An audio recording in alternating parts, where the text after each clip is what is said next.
Assalamualaikum warahmatullahi wabarakatuh. Waalaikumsalam warahmatullahi wabarakatuh. Yang terhormat Wakil Kepala SDN Mulia Selatan 01 Ibu Nur Syamsiah SPD, yang terhormat calon guru penggerak Ibu Vita Krisnasari SPD, serta yang terhormat Bapak Ibu peserta kegiatan diseminasi budaya positif. Pertama-tama izinkan saya selaku pembawa acara hari ini untuk membacakan susunan acara kegiatan diseminasi budaya positif. Acara yang pertama adalah pembukaan. 2. Menyanyikan lagu Indonesia Raya. 3. Sambutan. 4. Inti diseminasi budaya positif. 5. Tanya jawab. Dan 6. Penutup. Untuk membuka acara kegiatan diseminasi budaya positif hari ini, marilah bersama-sama kita membaca basmalah. Bismillahirrahmanirrahim. Acara yang kedua adalah menyanyikan lagu Indonesia Raya. Kepada Bapak Ibu peserta kegiatan diseminasi budaya positif, dipersilakan untuk berdiri.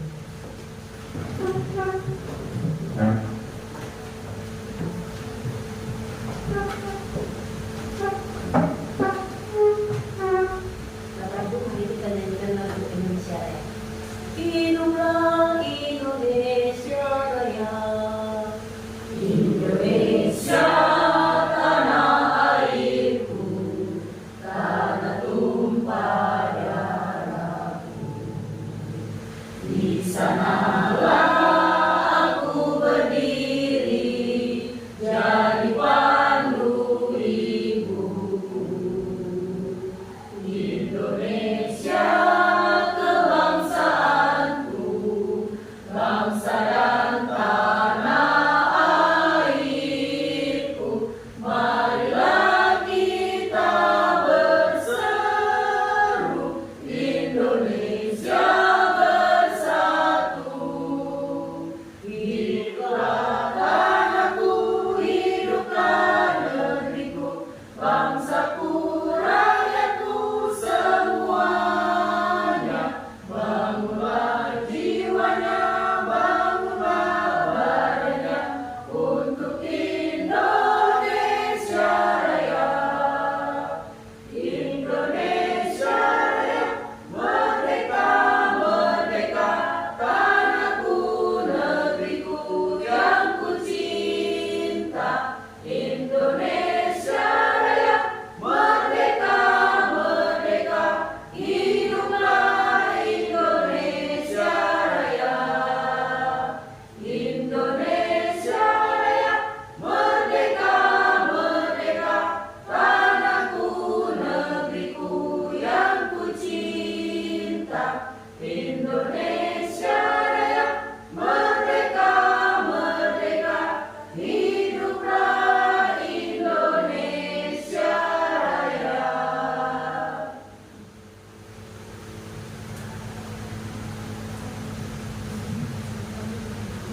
Hadirin dipersilakan untuk duduk kembali.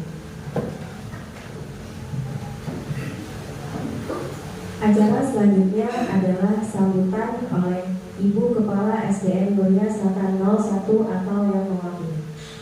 Kepada Ibu kami persilakan.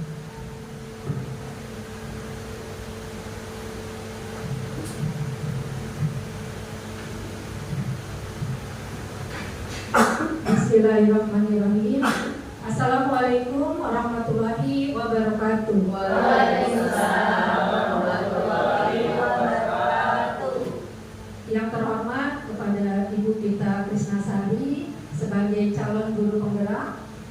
Yang terhormat Bapak Ibu guru yang hari ini sudah hadir dalam kegiatan diseminasi budaya positif. Alhamdulillahirabbil alamin, kita ucapkan kepada Allah Subhanahu wa taala yang telah memberikan nikmat sehat kepada kita semua sehingga kita semua bisa berkumpul di dalam ruangan ini untuk mendengarkan nanti yang akan disampaikan oleh Ibu Vita Krisnasari, yaitu tentang budaya positif.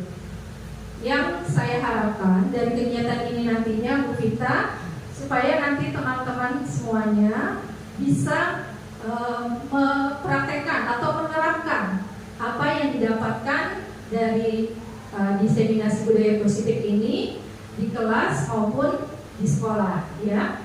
Meskipun yang pada hari ini tidak semua guru bisa hadir, saya harapkan Bapak Ibu guru bisa nanti menularkan kepada teman-teman yang lain ilmu yang didapat hari ini, sehingga apa yang kita dapatkan hari ini benar-benar bisa kita terapkan di sekolah kita.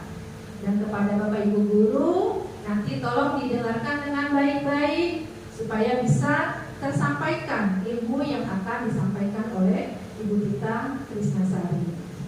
Demikian yang bisa saya sampaikan. Silakan diikuti dengan baik. Terima kasih. Wassalamualaikum warahmatullahi wabarakatuh. Waalaikumsalam warahmatullahi wabarakatuh. Terima kasih kepada Ibu Nur Syamsiah yang sudah memberikan sambutan. Acara selanjutnya adalah inti paparan diseminasi budaya positif oleh calon guru penggerak Ibu Vita Trisnasari. Kepada Ibu kami persilakan. Terima kasih Bu Bemi selaku pembawa acara. Yang saya hormati Ibu Wakil Kepala Sekolah Ibu Nur Syamsiah, Bapak Ibu guru yang hari ini sudah hadir bisa mengikuti kegiatan diseminasi budaya positif. Sebagai tugas saya sebagai guru penggerak, kami wajib untuk menyampaikan materi ini dan mengimbaskan kepada rekan-rekan guru atau teman sejawat, terutama di sekolahan kami. Baik Bapak Ibu, sebelum kita mulai biar mencairkan suasana, bagaimana kalau dari Bapak Ibu ada sedikit Bu Fitri ini udah kata-kata apa nih? Ayo Bu Fitri. Biar gak tegang nih. Ayo Bu Fitri. Mari Bapak Ibu kita sedikit dulu ya. Ikuti saya. Ikuti saya dulu semua di sini. Berdiri Bapak Ibu nih, yang mulai dulu nih. Tepuk hebat. Jempol kanan, jempol kiri, dua jempol. Hebat. Tepuk semangat. Semangat. Terima kasih. Kasih tepuk tangan buat Bu Fitri. Terima kasih Bu Fitri sudah bikin suasana tegang menjadi lumer.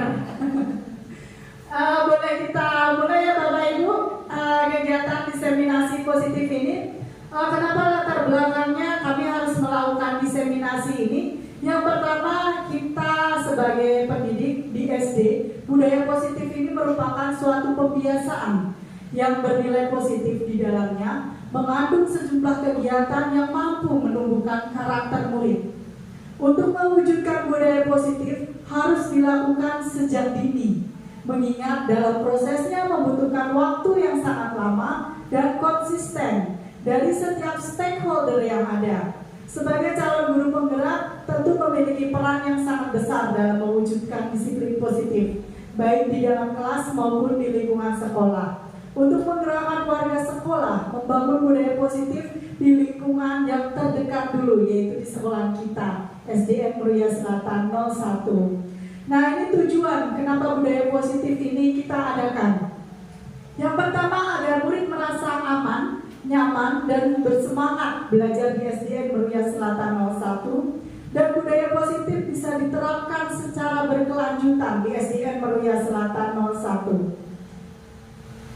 Sebagai indikator atau tolak ukur keberhasilannya adalah kepala sekolah dan guru memahami tentang konsep segitiga restitusi. Nanti kita akan belajar tentang segitiga restitusi ini dalam menyelesaikan sebuah masalah. Kepala sekolah dan guru dapat menerapkan konsep segitiga restitusi dalam kelas atau sekolah. Ada yang pernah tahu Bapak Ibu segitiga restitusi? Belum. Ya, nanti kita mau lihat apa sih itu segitiga restitusi. Nah, konsep dari inti budaya positif ini ada 8 yang harus kita pahami. Yang pertama, kita harus merubah dulu paradigma belajar kita. Yang kedua adalah disiplin positif. Yang ketiga adalah nilai-nilai kebajikan. Keempat, kita akan mempelajari tentang kebutuhan dasar manusia itu apa saja. Yang kelima, motivasi perilaku. Keenam, posisi kontrol guru. Kita selama ini ada di mana? Yang ketujuh adalah keyakinan kelas. Dan kedelapan, segitiga restitusi. Ini yang akan terakhir kita pelajari. Yang pertama, paradigma pembelajaran. Kita sudah menggunakan kurikulum apa, Bapak Ibu? Kurikulum Merdeka. Salah satu yang sangat digaung-gaungkan adalah pembelajaran berdiferensiasi. Kita mau sharing dulu karena saya sendiri juga tidak tahu nih setiap masing-masing kelas seperti apa sih konsep pembelajaran berdiferensiasi. Kalau menurut beberapa sumber adalah pembelajaran berdiferensiasi itu berpihak pada murid untuk mewujudkan profil pelajar Pancasila. Namun saya mau tanya dulu, Bu Lina, pembelajaran berdiferensi kira-kira apa sih Bu Lina?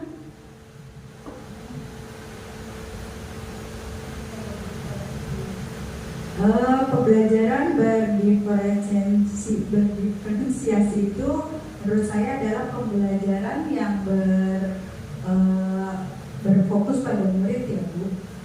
Berfokus pada murid. Iya, ada lagi Bu Bakti. Nggak apa-apa Bapak Ibu, nggak usah tegang. Kita mau sharing bareng-bareng. Ya, saya tambahkan lagi berdiferensiasi itu pembelajaran yang berguna pada murid di mana dalam satu kelas itu memiliki beberapa karakter yang berbeda. Jadi kita menempatkan si A karakternya begini, berarti ya ininya berbeda gitu. Ada lagi Bapak Ibu?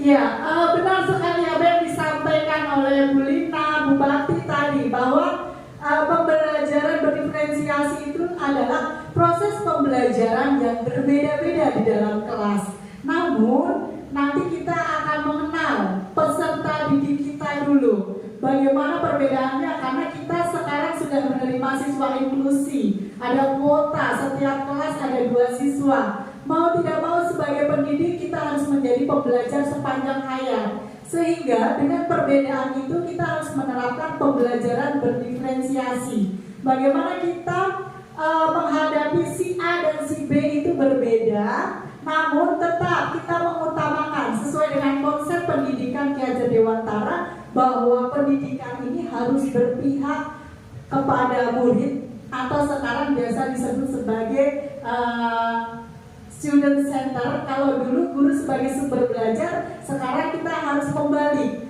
bahwa sumber belajar bisa juga berasal dari murid, sehingga student center lebih dominan. Tujuannya adalah apa? Untuk menggali karakter mereka sehingga bisa terwujud profil pelajar Pancasila. Masih ingat kan tepuk profil pelajar Pancasila?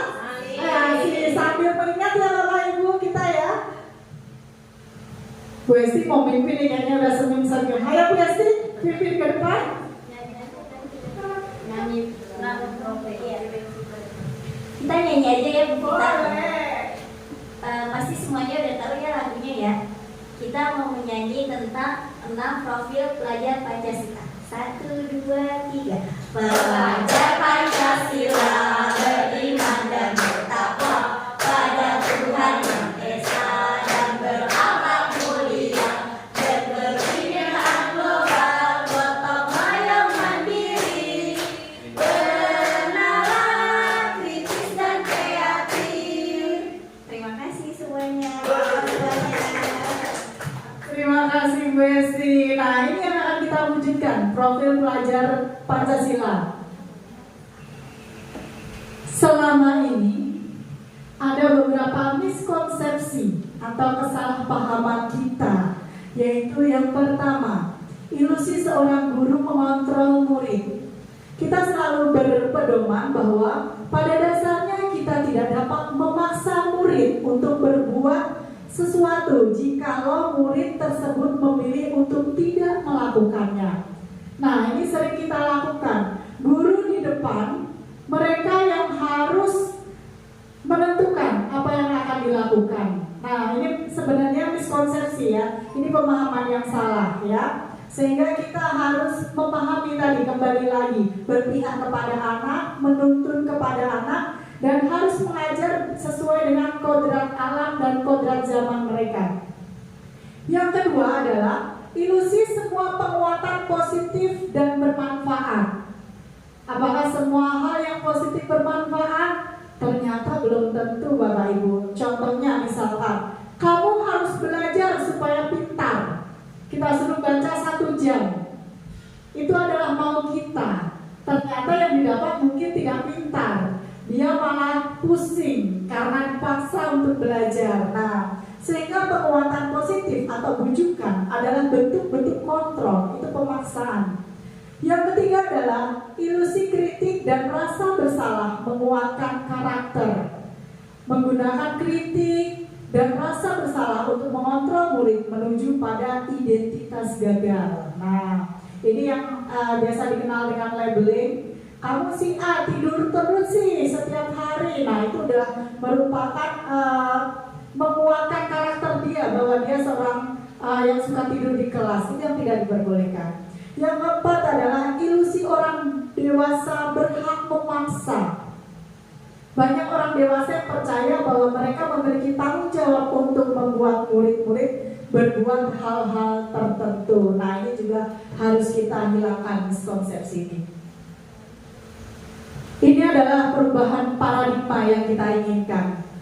Ya, ada beberapa stimulus respon pendekatan teori kontrol. Nah, ini menurut Stephen Covey itu adalah bila kita melakukan kemajuan, kita ini membuat kemajuan perlahan, sedikit-sedikit, ubahlah sikap atau perilaku Anda.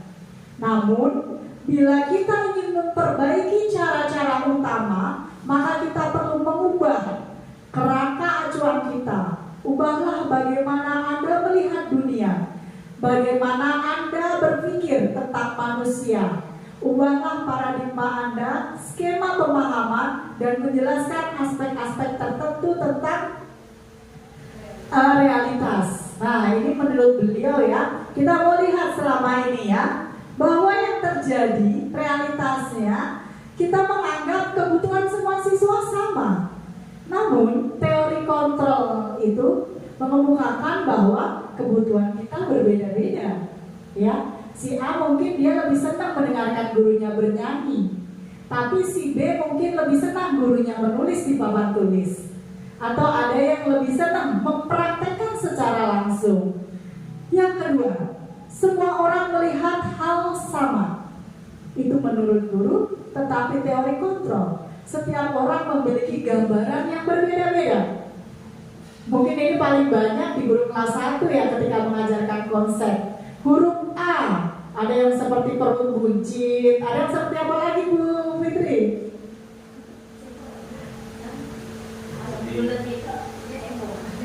Ada yang seperti kecebong. Nah, ternyata konsepnya berbeda-beda ya, pemahamannya ya siswa. Ini adalah setiap orang memiliki gambaran berbeda. Yang ketiga, kita mencoba mengubah orang agar berpandangan sama dengan kita. Teori kontrol seharusnya kita berusaha memahami pandangan orang lain tentang dunia. Nah, ini lebih ke orang dewasa ya. Yang keempat, perilaku buruk dilihat sebagai sesuatu kesalahan. Namun di teori kontrol, semua perilaku itu memiliki tujuan. Meskipun dia melakukan kesalahan, pasti ada alasannya. Yang kelima, orang lain bisa mengontrol saya. Namun di teori kontrol, hanya Anda yang bisa mengontrol diri Anda. Kemudian, saya bisa mengontrol orang lain. Namun di teori kontrol, Anda tidak bisa mengontrol orang lain. Ya. Kemudian, pemaksaan ada pada saat bujukan itu gagal.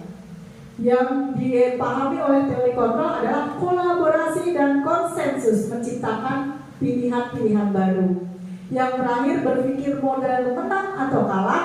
Namun di teori kontrol tidak ada yang kalah, adanya win-win atau menang-menang. Nanti kita akan lihat ya. Kita masuk ke disiplin positif. Nah, selama ini disiplin Bapak Ibu sudah menerapkan di kelas? Sudah. Bu Haji Mas Wani nih sebagai guru agama. Bagaimana penerapan disiplinnya Bu Haji? Sebelum belajar berdoa bersama sesuai dengan keyakinan dan kepercayaannya masing-masing.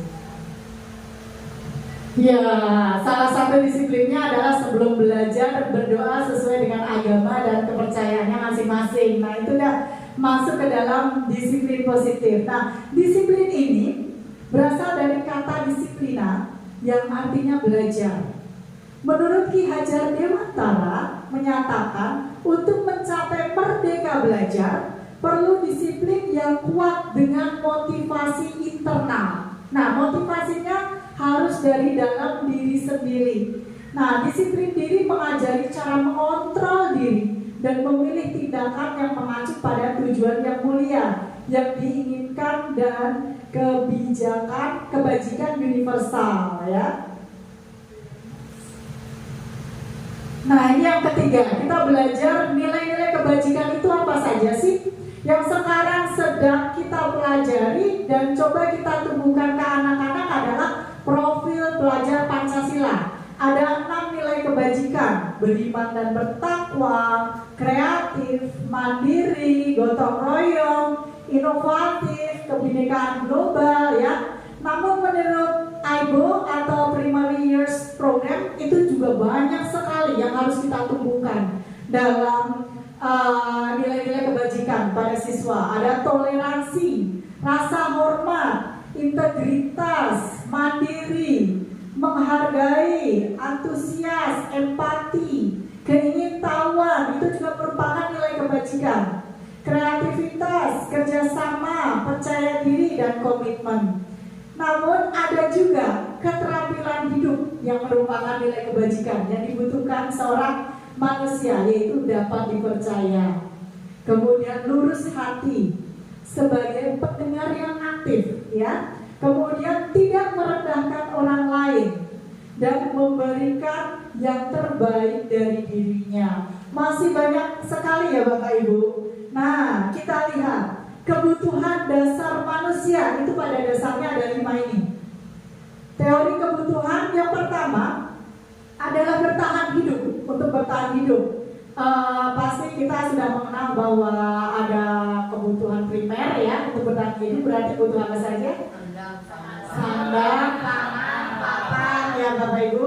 Kemudian kasih sayang dan rasa diterima. Ini yang sekarang anak-anak mungkin banyak sekali yang kita lihat.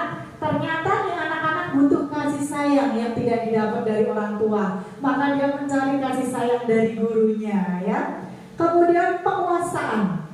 Nah, ini mungkin ada beberapa karakter yang seperti ini, ya. Ingin menguasai kelompoknya, ingin menguasai teman-temannya, ya.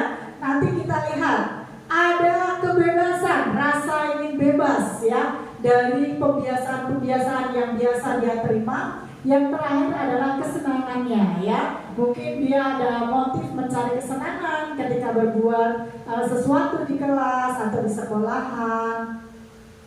Nah, ini motivasi perilaku manusia itu kenapa melakukan hal tersebut? Ada 2 faktor yang sangat mendominasi. Yang pertama adalah motivasi ekstrinsik, ya.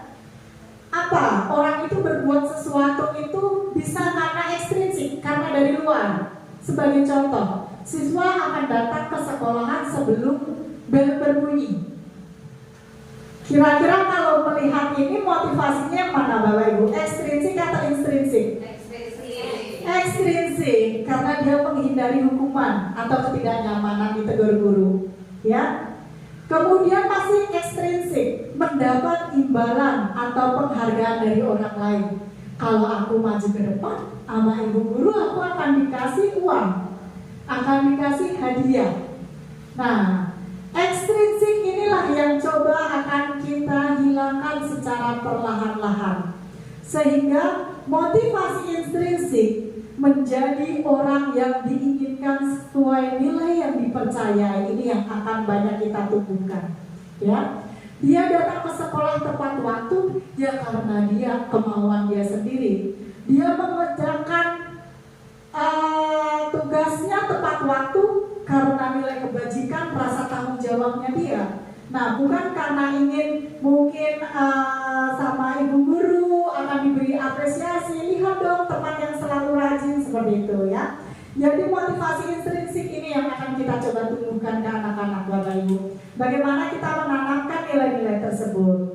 Nah, kita lihat sekarang ada hukuman, konsekuensi, dan restitusi. Ini yang selalu mengikuti tindakan tadi. Kalau hukuman itu tidak terencana, misalkan dia melakukan sesuatu kesalahan, langsung kamu silakan menulis 100 kali. Nah, seperti itu. Misalkan tidak mengerjakan PR, langsung tulis, saya tidak akan mengulanginya lagi 100 kali. Nah, itu hukuman. Tidak terencana. Murid tidak dilibatkan. Nah, pendidik mengambil keputusan sendiri. Bersifat satu arah karena komen atau perintahnya dari guru.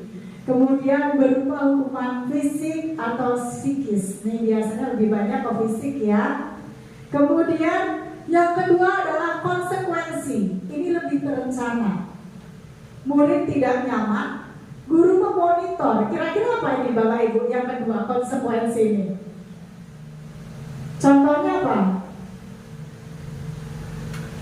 Tata tertib itu masuk ke dalam konsekuensi, ya. Misalkan tidak membawa buku pelajaran, misalkan berdiri di depan, itu mungkin sudah kesepakatan dengan siswa, tapi itu sudah terencana ya dari awal. Yang terakhir adalah restitusi. Ini yang nanti akan coba kita praktekkan ya. Menciptakan kondisi bagi murid untuk memperbaiki kesalahannya. Kemudian terjadi proses kolaboratif antara pendidik dengan murid atau bisa dengan pihak sekolah, atasan, kepala sekolah dengan warga sekolah juga bisa. Kemudian murid mencari solusi sendiri. Jadi yang melakukan kesalahan yang mencari solusi sendiri untuk perbaikannya, karena ada proses kolaboratifnya. Ini adalah posisi kontrol seorang guru, Bapak Ibu. Nah, ada 5 posisi kontrol. Yang pertama adalah guru sebagai penghukum. Yang kedua, pembuat rasa bersalah.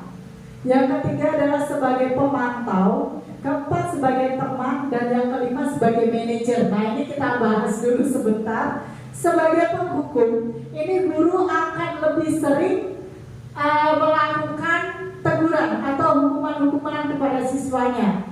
Ketika melakukan kesalahan, dia akan lebih mudah menghukum. Dia datang terlambat, silakan berlari, muterin lapangan. Tidak membawa buku, silakan berdiri di depan. Nah, seperti itu. Yang kedua, pembuat rasa bersalah. Nih, gara-gara kamu berisik nih, ibu jadi ditegur sama kepala sekolah.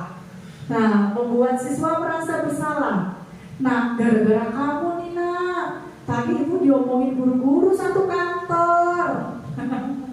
Siapa Bu Fitri? Bu Fitri juga seperti itu. Oh, kadang-kadang. Yang ketiga adalah pemantau. Pemantau ini selalu mengingatkan.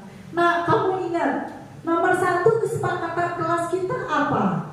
Terus konsekuensinya apa? Iya Bu, sama siswanya, saya datang terlambat Bu, jadi saya harus membersihkan lantai, harus membersihkan meja Bu Guru setelah nanti pulang sekolah. Nah, itu sebagai pemantau. Yang keempat adalah sebagai teman, ya. Misalnya muridnya sudah berisik banget ya, ayolah, pada diam lah, ngapain sih berisik aja. Nah, biasanya bahasa-bahasa yang digunakan itu adalah bahasa yang tidak baku ya, karena ajakan seperti teman sendiri. Yang kelima adalah sebagai manajer. Mungkin ini yang paling bijak di antara yang lainnya. Karena sebagai manajer, guru akan mengontrol ya, mengontrol apa yang dilakukan oleh peserta didiknya. Ketika melakukan kesalahan, dia akan berkolaborasi dengan peserta didiknya untuk menyelesaikan ya permasalahan tersebut menggunakan cara-cara yang mungkin nanti akan kita pelajari selanjutnya. Nah, kita mau mencoba tebak-menebak nih, Bu Hesti sekarang. Silahkan dibaca. Kita mau menebak kasus ini, posisi kontrol kita sebagai apa? Baca Bu Hesti, Sabrina. Udah sambil berdiri kalau nggak kelihatan nggak sih? Kelihatan dong kita. Ya. Sabrina Sabrina hari ini bangun terlambat dan terburu-buru sampai di sekolah. Ia pun akhirnya sampai di gerbang sekolah. Tapi baru menyadari kalau tidak menggunakan sepatu hitam seperti tertera di peraturan sekolah. Di depan pintu kelas, Bapak Lukman memperhatikan sepatu Sabrina yang berwarna coklat. Sabrina berusaha menjelaskan bahwa dia terburu-buru dan salah menggunakan sepatu.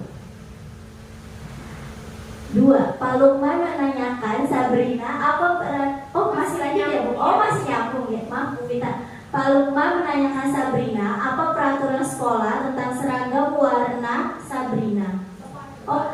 Seragam warna sepatu. Sabrina menjawab sudah mengetahui sepatu harus berwarna hitam, namun terburu-buru dan salah menggunakan sepatu. Selain tidak mungkin kembali pulang karena rumahnya jauh sekali, Pak Lukman tetap bersikeras pada peraturan yang berlaku dan mengatakan, ya sudah, kamu sudah melanggar peraturan sekolah, kamu salah, sudah terlambat, salah pula warna sepatunya. Segera buka sepatumu kalau tidak bisa mengenakan warna sepatu sesuai peraturan. Sabrina meminta maaf dan memohon kembali kepada Pak Lukman agar tetap dapat menggunakan sepatunya dan berjanji tidak akan mengulangi kesalahannya. Namun Pak Lukman tidak mau tahu. Kamu telah melanggar peraturan sekolah. Kalau tidak sanggup, ambil sepatu di rumah atau diantarkan sepatu ke sekolah. Ya sudah, kamu tidak bersepatu saja seharian di sekolah. Sekarang copot sepatumu dan silakan belajar tanpa sepatu seharian. Sabrina pun dengan berat hati mencopot sepatunya dan memberikannya kepada Pak Lukman. Seharian dia tidak berani berkeliling sekolah karena malu dan lebih banyak berdiam diri di kelas tanpa alas sepatu. Ya, terima kasih Bu Esti. Nah, kita bisa lihat dari kasus Pak Lukman ini. Kira-kira posisi kontrol Pak Lukmannya sebagai apa, Bapak Ibu? Penghukum. Ada yang memantau, ada yang menghukum. Baik, kita telaah dulu ya, kita analisa. Tadi ketika sebagai penghukum itu komunikasi berapa arah? Kira-kira satu arah. Melihat analisa ini, apakah sebelumnya sudah ada perjanjian? Sudah. Berarti kira-kira apa? Sebagai pemantau ya. Pak Lukman, boleh ditunjukkan Bu Bakti di mana yang menentukan Pak Lukman sebagai pemantau? Pak Lukman menanyakan Sabrina tentang peraturan sekolah. Dia mengingatkan, kemudian sesuai kesepakatan itu apa? Begitu. Iya. Berarti sudah tahu ya posisi kontrol Pak Lukman ini sebagai pemantau karena Pak Lukman sudah mengingatkan ya.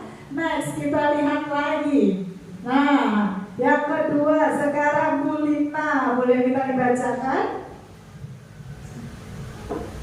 Ibu Dani sedang menjelaskan pelajaran bahasa Inggris di papan tulis. Namun beliau memperhatikan bahwa Fajar malah tidur-tiduran dan tampak acuh tak acuh pada pelajarannya. Fajar, coba jawab pertanyaan nomor 3. Maju ke depan dan kerjakan di papan tulis. Fajar pun tampak malas-malasan maju ke depan. Dan sesampai di depan papan tulis pun, Fajar hanya diam terpaku sambil memegang buku bahasa Inggrisnya dan memainkan spidol di tangannya. Ayo Fajar, makanya jangan tidur-tiduran. Lain kali perhatikan. Sudah sana, duduk kembali. Kira-kira siapa yang bisa? Fajar pun kembali duduk di bangkunya. Hal seperti ini sudah sering kali terjadi pada Fajar. Seperti tidak memperhatikan, acuh tak acuh, dan nilai-nilainya pun tidak terlalu baik untuk pelajaran bahasa Inggris. Pada saat ditegur oleh Ibu Dani, Fajar hanya menjawab, "Tidak tahu Bu." Ibu Dani pun menjawab lirik, "Gimana kamu Fajar? Kamu tidak kasihan sama ibu ya? Ibu sudah capek-capek mengajarkan kamu. Tidak kasihan sama ibu?" dan Fajar pun dia membisu. Iya, apa kira-kira posisi kontrolnya Ibu Dani sebagai apa? Iya, ternyata sudah benar semuanya, pembuat rasa bersalah. Kalau kita hubungkan materi dengan kebutuhan manusia, kira-kira kebutuhan apa Bapak Ibu yang diperlukan oleh Fajar? Apa? Ini apa? Perhatian dan kasih sayang. Oh iya benar. Tepuk tangan ini. Nah ini adalah contoh posisi kontrol dan kebutuhan manusia ya. Fajar membutuhkan kasih sayang mungkin, butuh perhatian dari gurunya. Nah ada satu kasus lagi ini. Anto dan Dino sedang bermain bersama di lapangan basket dan tiba-tiba dalam sebuah pertengkaran adu mulut. Dino pun menjadi emosi dan mengadakan kontak fisik, menarik kemeja Anto dengan kasar sampai 3 kancingnya terlepas. Pada saat itu, guru piket langsung melerai mereka dan membawa mereka ke ruang kepala sekolah. Ibu Suti sebagai kepala sekolah berupaya menenangkan keduanya, terutama Dino. Dino, seperti kamu saat ini sedang marah sekali. Mendengar itu, Dino pun mengalir bercerita tentang kekesalan hatinya. Ibu Suti pun melanjutkan bahwa membuat kesalahan adalah hal yang manusiawi dan bahwa mempertahankan diri adalah hal yang penting. Namun meminta Dino berpikir dengan cara lain yang mungkin lebih efektif. Karena saat ini Dino berada di ruang kepala sekolah, Ibu Suti melanjutkan pertanyaan tentang keyakinan sekolah yang disepakati, serta apakah Dino bersedia memperbaiki kesalahan yang telah dilakukan terhadap Anto. Dino pun akhirnya perlahan mengangguk. Kemudian Ibu Suti balik bertanya kepada Anto, hal apa yang bisa dilakukan Dino untuk memperbaiki masalah? Anto menjawab, saya perlu kancing saya diperbaiki, Bu. Ibu saya akan sangat marah kalau melihat kancing baju saya copot sampai 3. Ibu Suti pun kembali bertanya ke Dino, apakah yang akan dia lakukan untuk mengganti 3 kancing Anto yang terlepas? Dino berpikir sejenak, namun menjawab, wah tidak tahu Bu, saya akan kembali mungkin ya Bu. Ibu Suti berpikir sebentar dan menanggapi, kalau dilem akan mudah terlepas kembali Dino. Bagaimana kalau kamu menjahit saja? Bersediakah kamu? Dino tanpa ragu-ragu dan menanggapi, menjahit. Mana saya tahu bagaimana cara menjahit Ibu? Ibu Suti meneruskan, apakah kamu bersedia belajar menjahit? Dino berpikir sejenak, memandang kemeja Anto dan menanggapinya. Yang mengajari saya siapa Bu? Dengan cepat Ibu Suti menjawab, Pak Irfan, guru tata busana. Ayo Dino kembali diam sejenak, memandang kemeja Anto yang tanpa kancing. Akhirnya Dino mengangguk tanpa menyetujui dan sepanjang siang itu Dino belajar menjahit dan memperbaiki kemeja Anto. Terakhir kali terlihat kedua anak laki-laki tersebut, Dino dan Anto, pada jam pulang sekolah. Mereka sudah bercengkrama dan bersenda gurau kembali. Nah, kira-kira Bu Suti berperan sebagai apa ini dalam teori kontrol? Sebagai manajer. Ketahuan ya Bapak Ibu letak perbedaannya di mana? Nah, mungkin ini yang sangat kita harapkan bahwa seorang pendidik bisa menjadi seorang manajer. Di samping ada 4 posisi kontrol yang lainnya. Nah, selanjutnya kita akan belajar keyakinan kelas dulu sebelum mempelajari lebih lanjut. Bapak Ibu, apakah ada perbedaan antara kesepakatan kelas dengan keyakinan kelas? Sudah membuat kesepakatan kelas Bapak Ibu? Sudah. Ya, kesepakatan kelas ada ya, di depan juga ada tuh. Nah, apa sih bedanya kesepakatan kelas dengan keyakinan kelas? Ada yang mau menjawab? Bu Sukeni? Apa bedanya kesepakatan kelas dengan keyakinan kelas? Saya coba Ibu bedain. Ya. Kalau kesepakatan itu sudah kita bicarakan, kita rumuskan bersama dengan anak-anak menjadi hal yang sudah disetujui bersama. Kalau keyakinan itu hal yang ingin kita capai, tujuan ingin kita capai. Ya, ini pendapat Bu Sukemi. Ada lagi Bapak Ibu? Bu Bakti? Bedanya kesepakatan dengan keyakinan?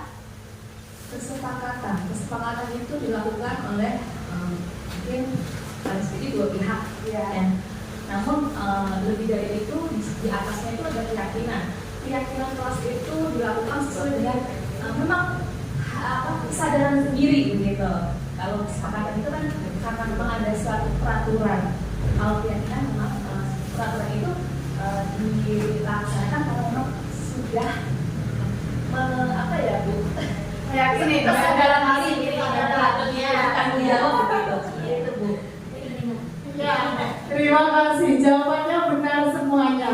Bahwa ada perbedaan antara kesepakatan kelas dengan keyakinan kelas. Nah, pada kesepakatan kelas memang melibatkan ya antara guru dengan peserta didik. Nah, pada keyakinan kelas juga ada membuatnya bersama-sama. Nah, perbedaannya gimana sih? Perbedaannya adalah nilai-nilai yang akan kita terapkan. Pada kesepakatan kelas mungkin masih ada beberapa yang menggunakan bahasa-bahasa negatif. Namun pada keyakinan kelas kita sudah menggunakan bahasa positif. Sebagai contoh, dilarang berisik di dalam kelas. Nah, mungkin di keyakinan kelas kita merubah menjadi kalimat positif. Menjadi apa Bu Fitri kira-kira? Dilarang berisik di dalam kelas. Masih ada bahasa negatifnya dilarang. Nah, di kesepakatan kelas lebih membawa nilai-nilai universal. Bu Feni mungkin? Iya, menjaga ketenangan kelas. Nah, mungkin seperti itu. Jadi pada kesepakatan kelas bahasa-bahasa yang negatif sudah kita hilangkan. Di keyakinan kelas inilah kita merubah segala sesuatunya menjadi yang positif ya. Jadi ketika nanti kita membuat keyakinan kelas, kita munculkan keyakinan kelas bersifat abstrak, merupakan pernyataan universal. Nah, berisi nilai-nilai kebajikan ya, dibuat dalam pernyataan positif sedikit saja agar mudah diingat. Misalkan berdoa sebelum dan sesudah belajar ya. Kemudian menghargai teman. Tidak usah jangan bertengkar di kelas. Nah, kita cukup menggunakan bahasa menghargai teman ya. Toleransi dengan teman. Nah, seperti itu ya. Kemudian dilarang membuat sampah, membuang sampah sembarangan. Kita rubah menjadi buang sampah pada tempatnya. Nah, cukup singkat namun menggunakan bahasa yang positif. Disesuaikan dengan kondisi di kelas atau di sekolah, dan ini melibatkan seluruh warga kelas ataupun sekolah. Ketika kita membuat keyakinan sekolah juga seperti itu ya. Lanjut di contoh keyakinan kelas, beberapa contoh mungkin ya. Mengucapkan salam ketika masuk kelas ya. Berdoa sebelum dan sesudah belajar. Izin ketika keluar masuk kelas ya. Berperilaku sopan dan saling menghargai antar teman. Kemudian menjaga kebersihan ruang kelas. Nah, jadi kita munculkan nilai-nilai kebajikan yang bermanfaat buat hidup mereka ya, dengan menggunakan kalimat-kalimat positif. Nah, ini yang kita tunggu-tunggu, yaitu segitiga restitusi Bapak Ibu. Apa sih sebenarnya segitiga restitusi ini? Ini adalah proses ya, sebuah proses yang terdiri dari 3 bagian ya, merupakan dialog antara guru dan murid ya. Boleh guru dan murid, kepala sekolah dengan guru, kepala sekolah dengan canaka atau dengan penjaga sekolah, yang tujuannya untuk menyelesaikan masalah dengan memberikan keluasaan bagi murid untuk mencari solusinya. Disinilah siswa diajar untuk berpikir kritis ya, bernalar kritis ya. Prosesnya terdiri dari 3. Yang pertama adalah menstabilkan identitas.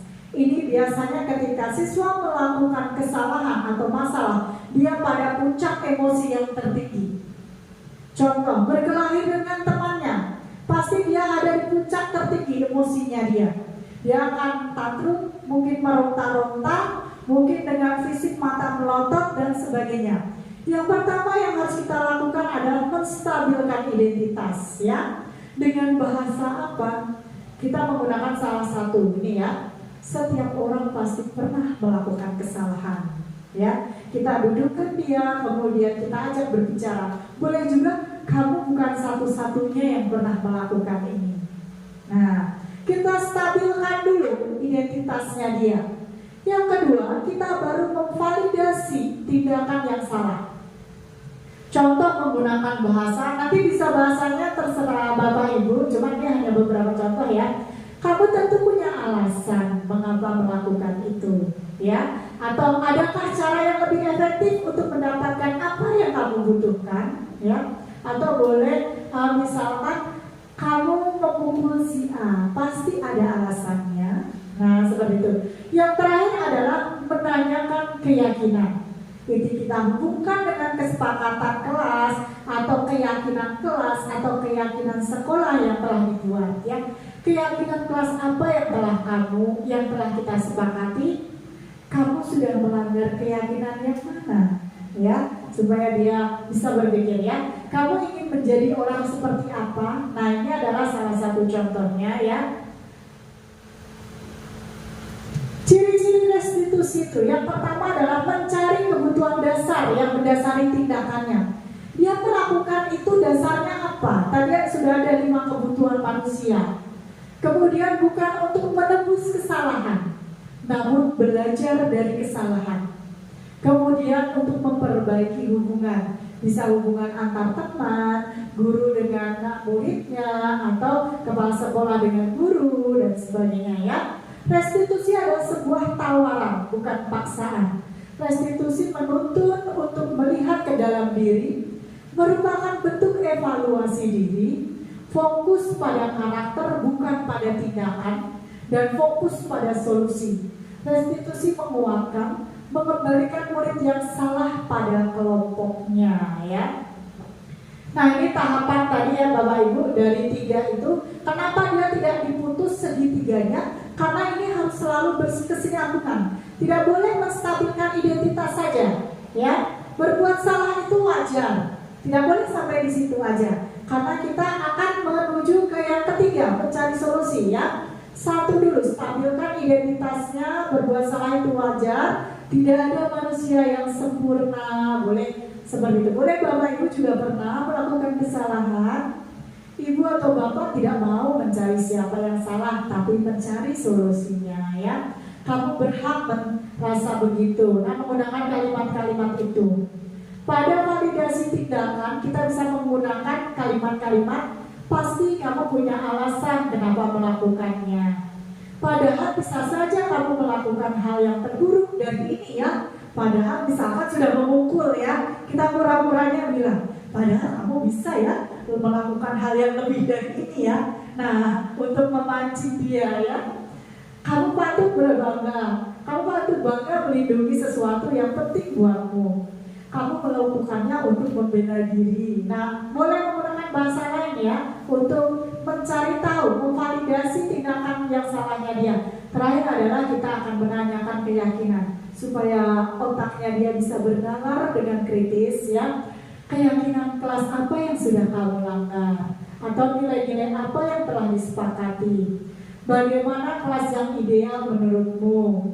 Apa yang kamu ingin menjadi orang yang seperti apa? Nah, ini yang mengajak mereka yang mencari solusi.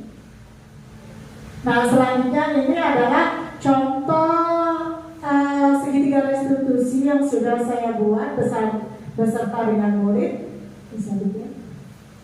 Pertanyaan kita sama Kaisa itu Kaisa, apakah kamu tahu apa itu mager hari ini? Mager saya tuh mengerjakan tugas Bu. Ya, saya tahu. Sudah tepat waktu. Ya Bu, tapi kemarin saya lupa mengerjakan tugas.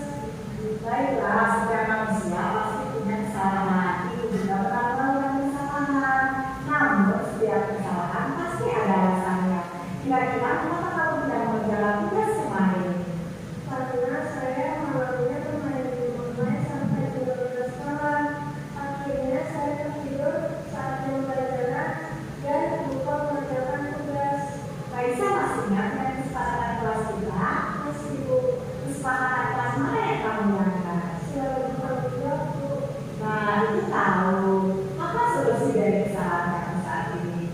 Karena saya mau meminta maaf kepada ibu guru karena belum mengerjakan tugas. Dan yang kedua, saya tidak akan tidur lebih malam lagi. Dan yang ketiga, saya akan mengerjakan tugas dari ibu guru.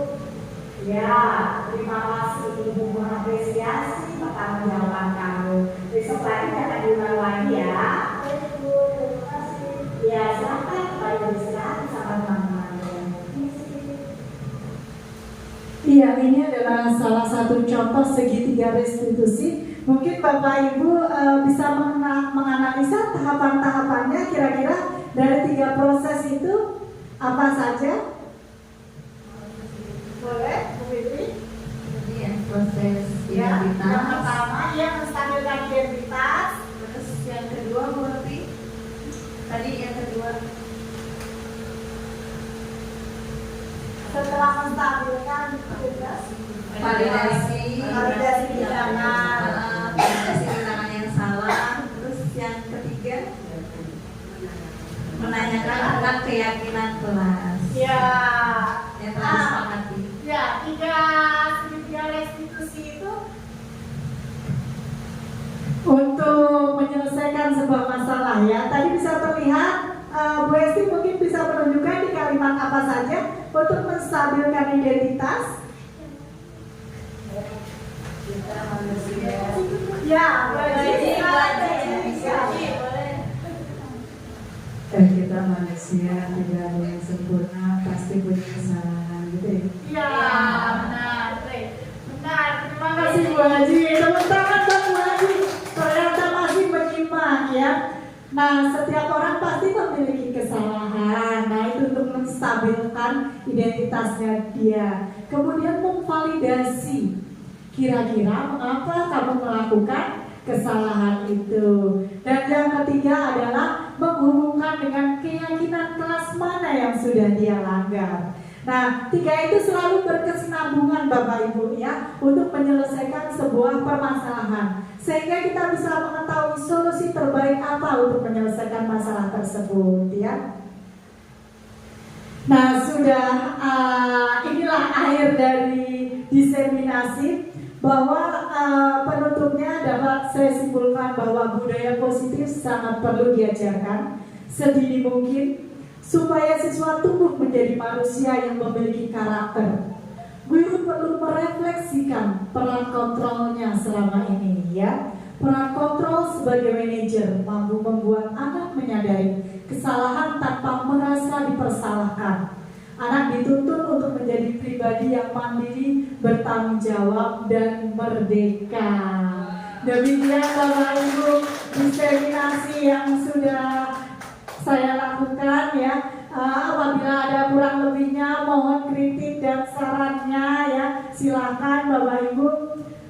Demikian saya tutup. Billahi taufiq wal hidayah. Wassalamualaikum warahmatullahi wabarakatuh. Saya kembalikan lagi kepada MC Bu Femi.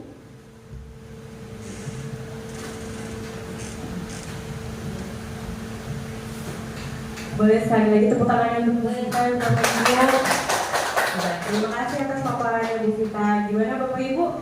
Apakah kira-kira sudah bisa menerapkan yang tadi sudah Bu Sita paparkan? Iya. Baik. Setelah itu, apakah ada yang ingin ditanyakan? Silakan. Ya. Silakan yang jika ada pertanyaan supaya makin jelas dan makin bisa dipraktekkan di dalam kelas ataupun di sekolah. Saya. Baik. Pada Bu Geni, silakan Bu Geni. Tadi disinggung tentang kesepakatan dan keyakinan kita. Selama ini yang kita buat di kelas jujur itu kesepakatan. Berarti sejak saat ini kesepakatan itu kita ganti dengan keyakinan. Begitu ya Bu?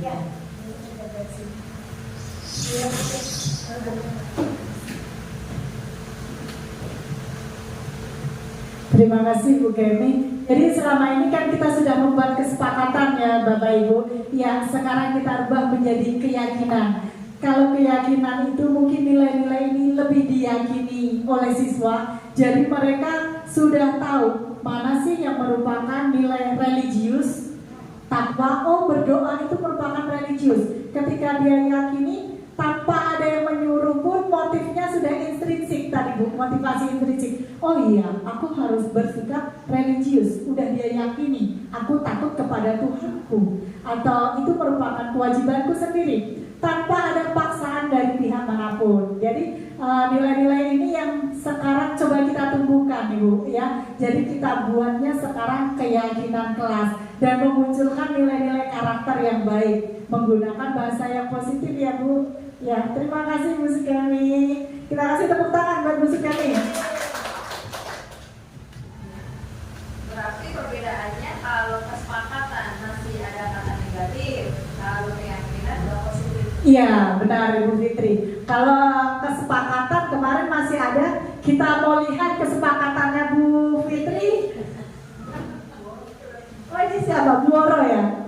Datang ke sekolah tepat waktu, berdoa sebelum dan sesudah belajar, berbudaya 5S, senyum, salam, sapa, sopan, santun, membuang sampah pada tempatnya, membawa peralatan sekolah sendiri, membawa botol minum dan makan sendiri, menghormati guru dan teman, mengerjakan PR atau tugas rumah. Sebenarnya sudah keyakinan ya, mungkin ya bahasanya yang perlu efektif lagi ya, masih terlalu panjang.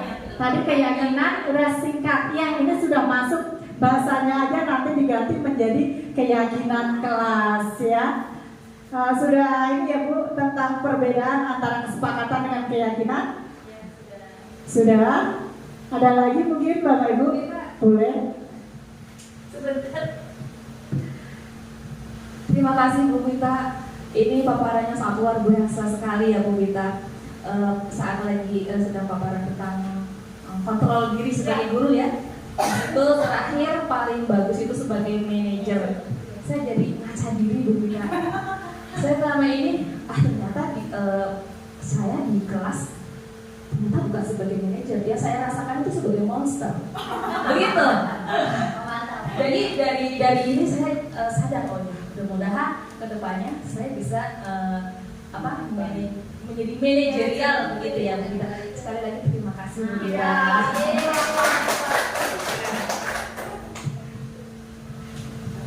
Ya terima kasih. Makanya tadi salah satu di akhir saya mau menyimpulkan bahwa guru perlu merefleksikan kembali sebenarnya posisi kontrolnya itu selama ini sudah di mana. Sama Bu Bakti, saya juga baru banyak belajar ketika CGP. Oh ternyata saya selama ini karakter saya banyak yang salah ya. Aduh maaf ini ya anak orang yang kita ajari selama bertahun-tahun ya. Tapi alhamdulillah nggak ada kata terlambat untuk belajar ya. Karena kita diminta sebagai guru adalah menjadi pembelajar sepanjang hayat ya. Kita ada lagi yang mau ditanyakan? Kalau begitu, sekali lagi terima kasih untuk Bu Vita yang sudah membagikan ilmunya untuk kita semua. Semoga apa yang dipaparkan oleh Bu Vita bisa kita terapkan dan dipelajari untuk kita semua. Berarti kita sudah sampai ke yang terakhir ya Bu Vita, penutup. Marilah kita ucapkan hamdalah untuk menutup kegiatan kita hari ini.